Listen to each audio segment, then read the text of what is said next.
vamos a comenzar el día de hoy sobre amenorrea. ¿Está bien? No se olviden que amenorrea es un síntoma, ¿correcto? Es un síntoma que se manifiesta en varias enfermedades. Así que el objetivo de esta diapositiva es poder diagnosticar estas enfermedades. ¿Está bien? Nos vamos a ir orientados al diagnóstico. Todo estaría pues de diagnóstico. ¿Ya? Muy bien. Para empezar tenemos que definir amenorrea.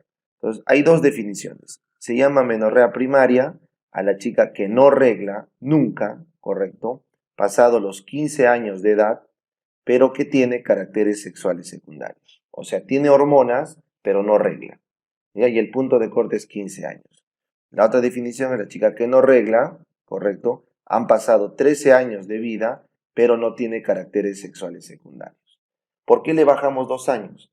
Porque si no tiene caracteres sexuales secundarios es porque no tiene hormonas y si no tiene hormonas no desarrolla su hueso y puede quedarse con talla baja. ¿Está bien? Esa es la razón. La otra definición, con azul lo vamos a poner, amenorrea secundaria, es una chica que ya arregló, correcto, pero por más de 3 ciclos deja de arreglar, si es que es una chica regular. Y la otra definición es una chica que ya arregló, pero por más de 6 meses deja de arreglar, si es que es una chica irregular. Entonces, cuando una chica es regular, doctor, ¿qué significa ser regular? Ser regular significa que tus periodos cada mes oscilan máximo de 7 a 9 días. No oscilan más de eso.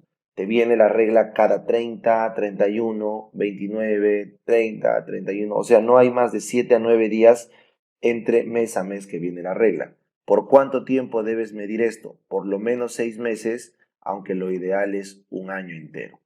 Si tú me dices que desde enero del 2019 puedes contar cada cuánto vino tu periodo y dentro de esa medición nunca ha pasado más de 7 a 9 días de intervalo de irregularidad, entonces define como regular. El paciente define como regular.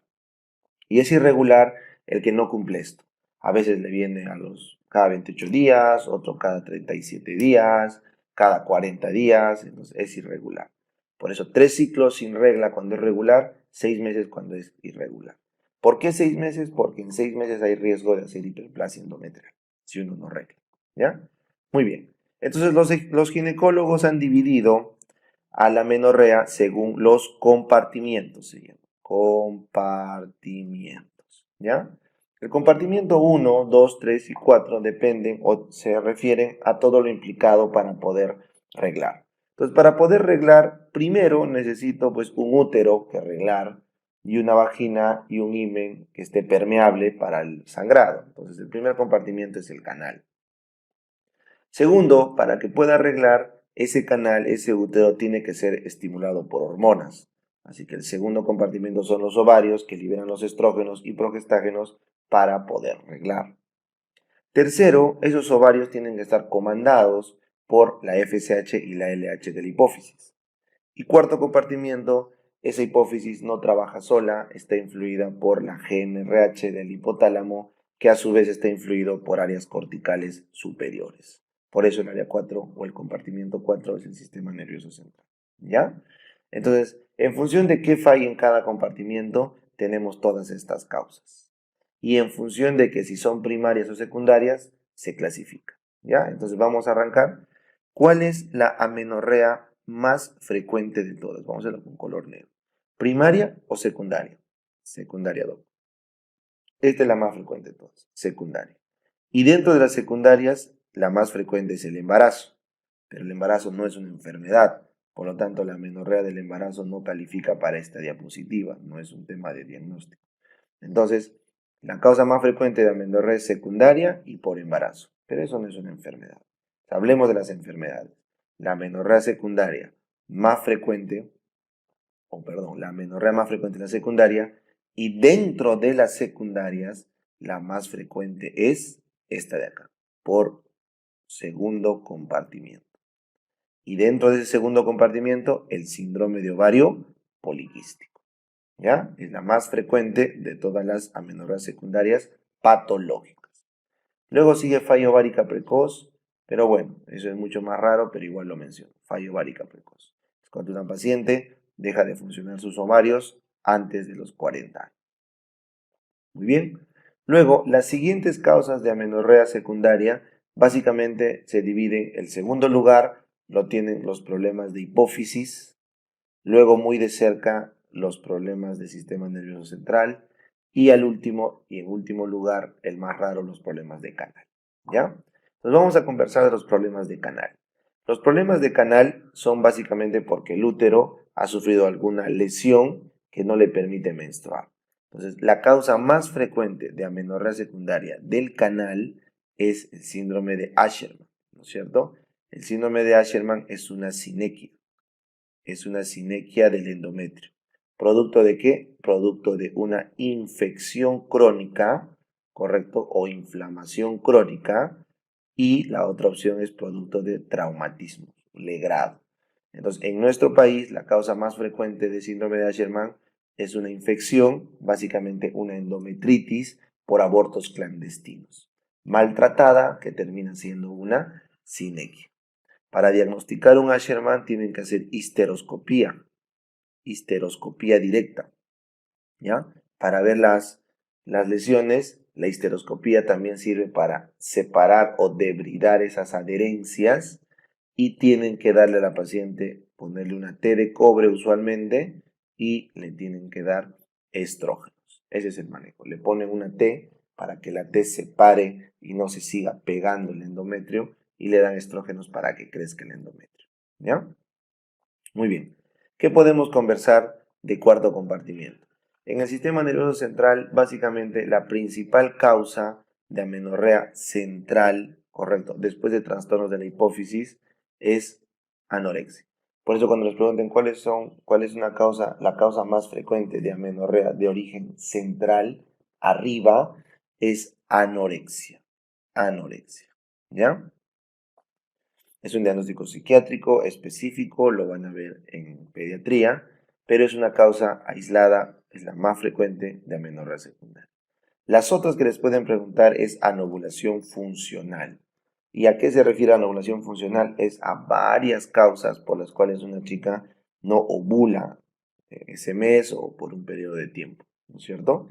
Entonces, ¿qué puede ser, Doc? Puede ser por estrés, por ejercicio extremo, uso de drogas, alteraciones hormonales, no sé, pues hipertiroidismo, hipotiroidismo también se asocia a enfermedad de Cushing. Bueno, hay infinidad de causas que pueden hacer que el sistema nervioso central no pulse bien la GnRH. ¿Ya?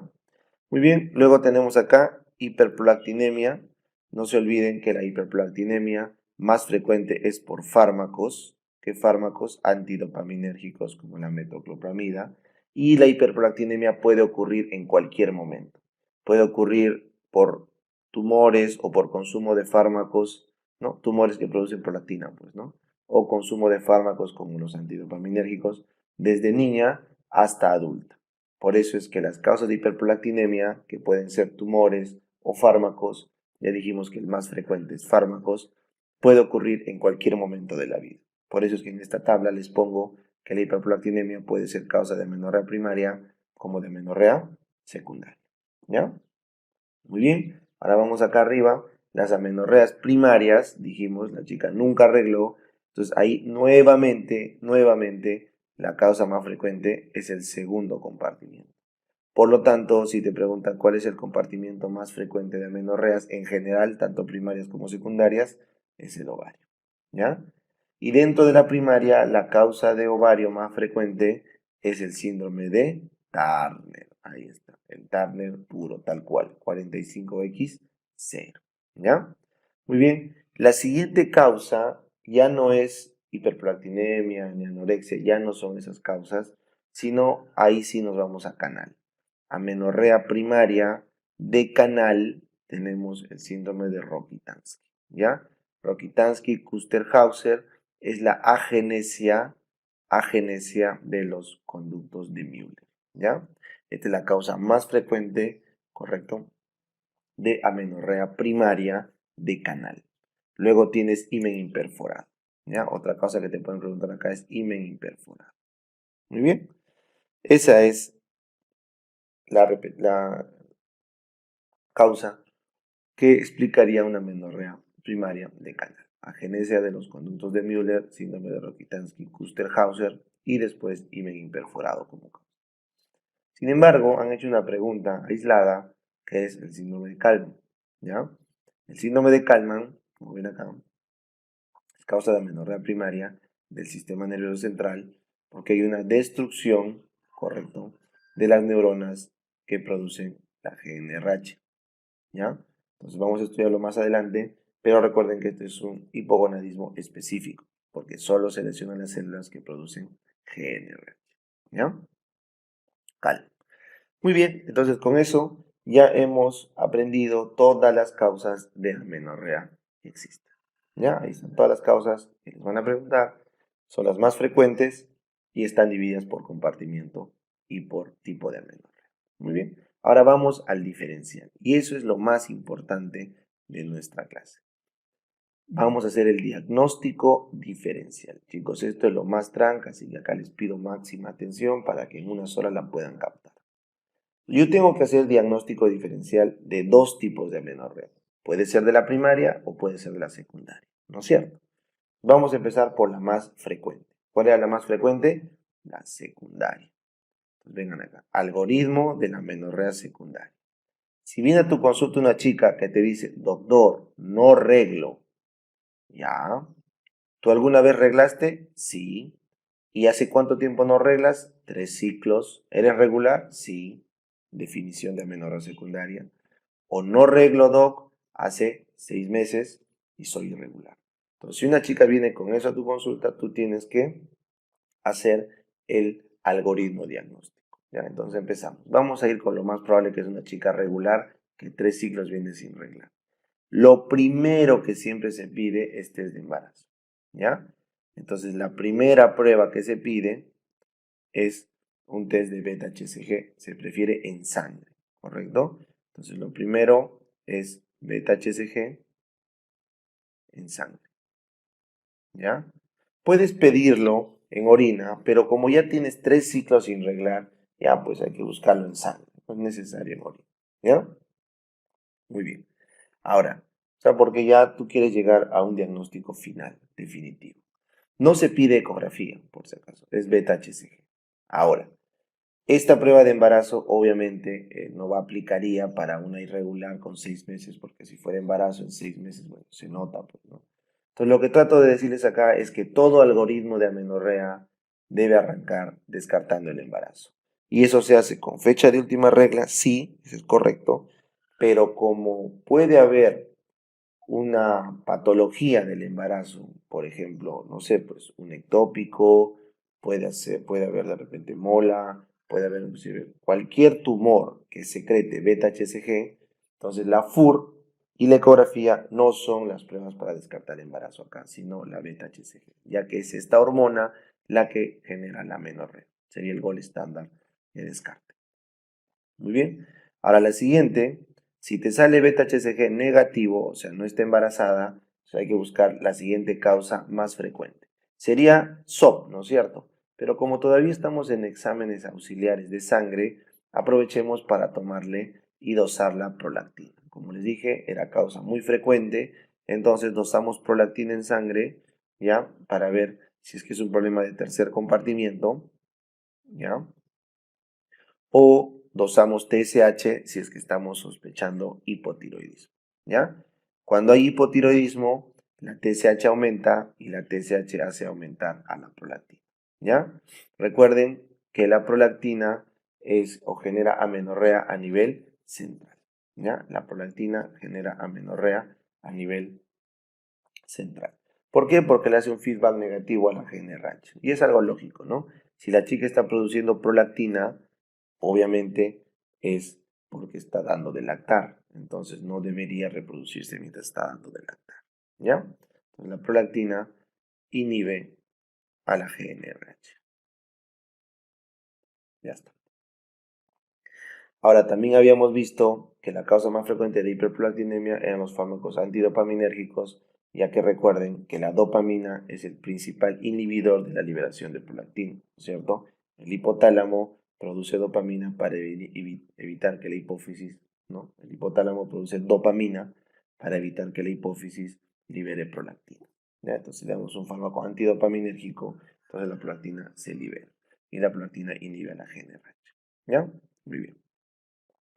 Si te sale prolactina negativo y también no tiene ningún problema en la tiroides, o si lo tuviera y le haces el examen, te sale TSH negativo, entonces este paciente tiene una amenorrea que no es de origen hormonal, ¿correcto? No es un de origen hormonal de afectación central, o sea, hipofisiario. Entonces vamos a descartar la causa más frecuente, que es síndrome de ovario poliquístico, SOP. Le hacemos el test de Gamble, ¿ya? El test de Gamble o test de progesterona. Este test de Gamble consiste en aplicar por 14 días en la segunda fase del ciclo progesterona y después suprimir para ver si hay regla. Entonces, una chica que me dice que tiene amenorrea secundaria y ya estoy en el paso del test de Gamble, a la mitad de su ciclo le arranco progesterona y después de 14 días de progesterona se la quito.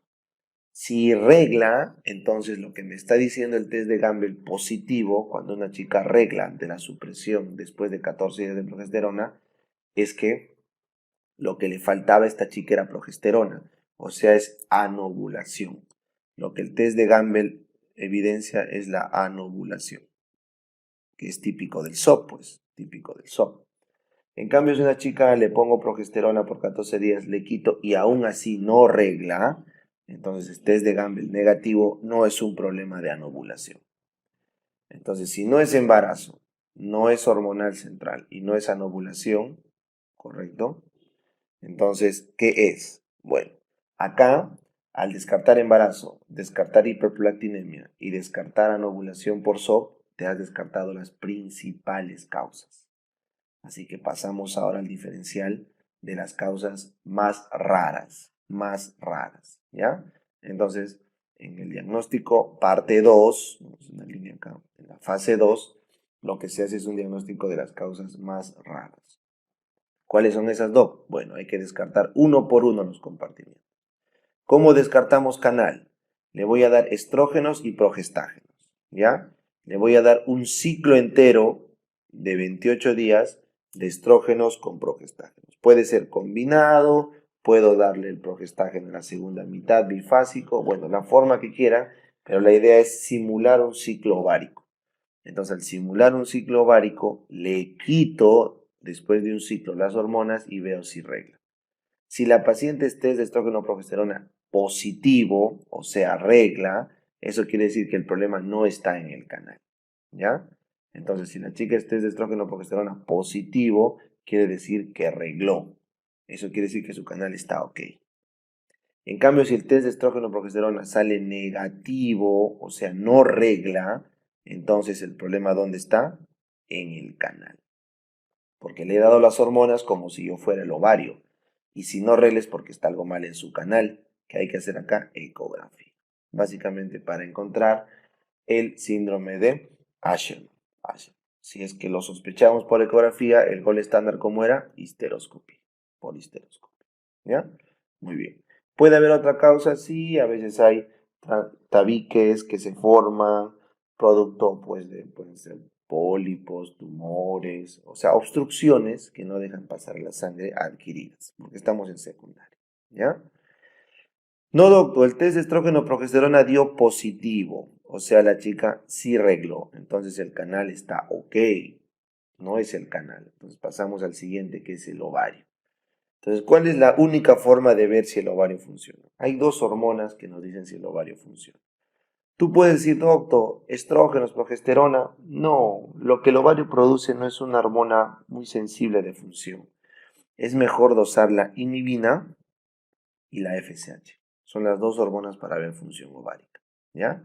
Sin embargo, la FSH es mucho más fácil de dosar y mucho más confiable. Entonces, si la FSH está más de 40 unidades internacionales por mililitro, más de 40, entonces eso implica falla ovárica. Falla ovárica. Y si ocurría antes de los 40 años, es falla ovárica precoz. ¿Ya?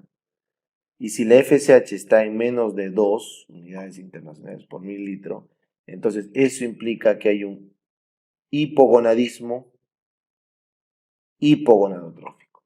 O sea, hay una hipofunción gonadal, correcto, pero por un problema hipofisiario. O sea, hipogonadismo hipogonadotrófico. Fallan las gonadotrofinas. Ahora, puede fallar las gonadotrofinas por problema hipofisiario o hipotalámico. Eso no lo sabemos. Solo sé que no hay FSH. Hipogonadismo hipogonadotrófico cuando sale menos de 2. Entonces, si sale más de 40, falla ovárica, puede ser precoz o falla ovárica tardía, sería pues la menopausia, pues no se llama así. Solamente existe o menopausia o falla ovárica precoz, nada más. Entonces, si ocurriera este escenario, el diagnóstico ya está, el problema es del ovario.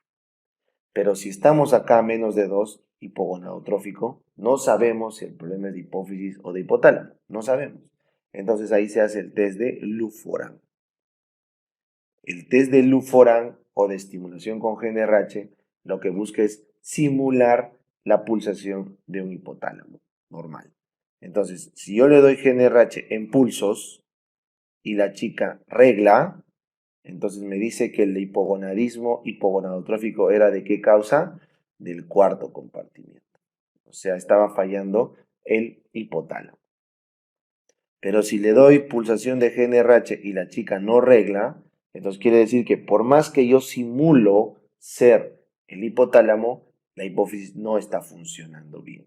Entonces eso indica tercer compartimiento. ¿Ya? Ese es el test del Luforán. Luforán positivo, ese es hipotálamo, Luforán negativo, hipófisis. Y por favor no se olviden que tiene que ser en orden. No se les ocurra hacer el test de Luforán al inicio. Imagínate como un Asherman, ¿cómo va a salir el test de Luforán? Negativo, pues no va a arreglar. Es absurdo. ¿Ya? Una falla ovárica precoz, ¿cómo va a ser el test de Luforán? Negativo. O sea, tú no puedes dar el test de GNRH antes. Es en orden, ¿ya? Es en orden. Muy bien. Entonces, espero que con esto haya quedado claro su diagnóstico de amenorrea secundaria. ¿Ya? No olviden que hay un término que se llama menarquia tardía. ¿Ya? Recuerden que la menarquia tiene para ocurrir entre los 10 y los 16 años. Entonces, en la pregunta, si les ponen una chica que no regla pasado los 15 años en presencia de caracteres sexuales secundarios, es amenorrea primaria. ¿Correcto? Como hemos quedado. Por eso es que el tope es esperar su regla a los 16. ¿Ya? Entonces, en algunos libros, por ejemplo, en el Up to Date, la literatura que ellos revisan, cortan en 15, mientras que en otros libros cortan en 16, por ejemplo, los españoles. Entonces, donde ustedes lean, el rango de la menarquia va a ser entre 10 y 16 años, ¿ya? El problema ahí radica en que su diagnóstico de amenorrea primaria va a alejarse un año de lo que les he dicho arriba. Entonces, como la pregunta del residentado fue acá 15, ¿no es cierto? Entonces, y la otra pregunta del ENAM fue una paciente que viene y regla recién a los 16 años, ¿cómo se llama eso? Entonces, quédense con este concepto. Si les dicen, paciente no regla y tiene más de 15 años con caracteres sexuales, es amenorrea primaria. Tú no sabes si es que va a arreglar o no va a arreglar después, pero entra el diagnóstico diferencial. ¿Ya? Entonces, amenorrea primaria. Pero si la pregunta dice, una chica regló a los 16, entonces se demoró, yo lo sé. ¿Fue una amenorrea primaria? Sí, fue una amenorrea primaria en su momento, pero como ya arregló, ya se acabó el problema, simplemente fue una menarquia tardía. Entonces, diagnostiquen menarquia tardía cuando les digan que ya arregló. ¿A qué? A los 16 años. ¿Ya? Una menarquia tardía, aquella chica que arregla a los 16 años en adelante, porque el rango normal es que se arregle entre más de 10 años y menos de 16 años. Eso es lo normal, ¿ya? Esto tiene variaciones según las etnias, no se olviden, y tiene variaciones según las culturas. Así que no podemos cerrarnos en un valor específico, ¿ya? Solamente lo pongo porque vino así en el balotario. Muy bien. Terminado ahora entonces esto de la amenorrea secundaria, vamos a hacer el diagnóstico diferencial de la amenorrea primaria. Vénganse. ¿Ya? Esta fue pregunta de examen, ¿no? Entonces, para hacer tu diagnóstico de amenorrea primaria, como hemos visto acá, ¿ya? Entonces, una chica tiene amenorrea primaria cuando no regla pasado los 15 años en presencia de caracteres sexuales secundarios, ¿no es cierto? Y si por ahí se pone a arreglar, dijimos que le cambias el diagnóstico a menarquia tardía, porque arregló, pero tarde. Ya está. Bueno, pero ¿qué hacemos con esas chicas que no arreglan tarde? No tienen menarquia tardía, simplemente dejan de arreglar o nunca arreglaron, perdón, y es por una enfermedad que nunca van a arreglar en su vida. Entonces, una menorrea primaria, ¿ya? Entonces, lo primero que tienen que diferenciar es los caracteres sexuales secundarios. Eso es clave en el algoritmo. Entonces, historia clínica y examen físico. Si ustedes ven desarrollo puberal normal, correcto, entonces van a esperar hasta qué edad para hacer el diagnóstico? 15 años. Van a esperar hasta los 15 años para hacer el diagnóstico si ven un desarrollo puberal normal, ¿ya? Pero si el desarrollo puberal está detenido, no ha tenido desarrollo, entonces a los 13 años ya te detienes para hacer el diagnóstico diferencial, ¿no es cierto? Entonces, esta primera parte del desarrollo puberal detenido o desarrollo puberal normal nos indica si estamos frente a la primera o a la segunda definición, ¿ya? Nos supongamos que estamos frente a la primera. La chica tiene un desarrollo puberal normal. Tiene botón mamario, vello púbico, adrenarquia, etc. Entonces hay que irnos a buscar qué problema puede ser. Nos habíamos quedado acá que el problema podía ser Turner lo más frecuente y luego Rokitansky o central. Pero chicos, no puede ser Turner, pues, porque tiene los caracteres sexuales normales, tiene hormonas. Entonces tendrá que ser Rokitansky, pues. Entonces, si es Rokitansky, hay que hacer una ecografía. El siguiente test que se hace es una ecografía. Si el útero está ausente, no tengo útero, entonces la paciente puede tener agenesia de Müller, ese es el síndrome de Rokitansky-Kuster-Hauser, ¿ya? La agenesia mülleriana, ¿ya? Agenesia de los conductos de Müller o los paramesonéfricos. Pero por favor no se olvide, esta chica tiene que ser una chica, o sea, tienen que hacerle cariotipo. 46XX con ecografía útero ausente es Rokitansky-Kuster-Hauser. ¿Por qué, Doc? Porque si la chica nunca fue una chica, si no fue un chico, y no tiene útero, ya, porque es chico, pues no va a tener útero, pero su desarrollo puberal es normal, o sea, parece chica por fuera. Entonces, ¿cómo se llama eso? Cuando eres chico en cariotipo, pero eres chica por fuera, eso es pseudohermafroditismo masculino. Pseudohermafroditismo masculino, no se olvide. Masculino lo da el cariotipo y pseudohermafroditismo lo da el fenotipo. Pseudohermafroditismo masculino. Es el famoso síndrome de Morris. Es la ausencia de sensibilidad en el receptor de testosterona a los andrógenos, ¿ya? No es sensible a los andrógenos el receptor de testosterona. Por lo tanto, no se puede formar pene, simplemente se queda como vagina distal trunca, los testículos no pueden descender por completo, quedan en el canal inguinal, no se desarrolla vello, ese es un dato. En el Morris no hay vello porque necesita testosterona para la adrenarquia, ¿ya? Eso es un síndrome de Morris. Es raro, pero existe, ¿ya? Muy bien, ahora, ¿qué pasa si la chica sí tiene útero? Ya pues no, entonces si tiene útero, no es Rokitansky, ¿cuál era la siguiente causa? Himen imperforado. Entonces, o sea, no puede salir la sangre. Entonces, si hay una obstrucción, no lo olviden, la causa más frecuente de esa obstrucción va a ser un himen imperforado. ¿Ya? Y cuando hay un himen imperforado, la clínica es, la chica se presenta con una masa abdominal, que es por la sangre en el útero, hematometra, ¿ya? O también la sangre en la vagina se llama hematocolpos, es una masa de sangre, con dolor cíclico, porque le duele cada mes, y con amenorrea. Esa triada, masa dolorosa pélvica, dolor cíclico y amenorrea, eso es himen imperforado, ¿ya? Les han preguntado otras causas raras de obstrucción, que es el tabique vaginal. Eso es cuando la placa vaginal no se ha permeabilizado por completo. ¿Ya? Tabique vaginal es cuando la placa vaginal no se ha podido permeabilizar por completo. Las chicas tienen placa vaginal que normalmente debería permeabilizarse para que quede el canal vaginal. Si eso no ocurre, nos queda entonces acá un pequeño tabique longitudinal, ¿ya? Y finalmente, agenesia vaginal es cuando nunca se formó la vagina, pues, ¿no es cierto?